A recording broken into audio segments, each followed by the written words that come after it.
The shepherd boy story telling చెప్పు. And there was a shepherd boy who had to look after a flock of sheep. One day, he fell in early. He tasted the hands of fire, so he shoved them full help. A farmer in the village heard his cries and rushed out of the village to help the shepherd boy and the sheep that reached in. They asked, "Where is the wool?" And said, the shepherd boy laughed loudly. "Ha ha ha! It was all of you. I was only playing a trick on you." The villagers were angry and they went away.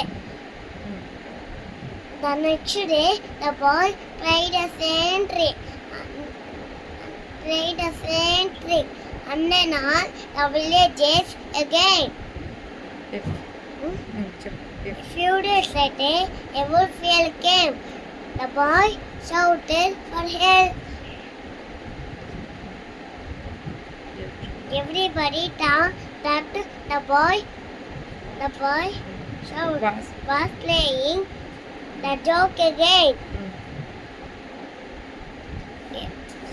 So nobody helped the boy. The wolf killed many of his sheep.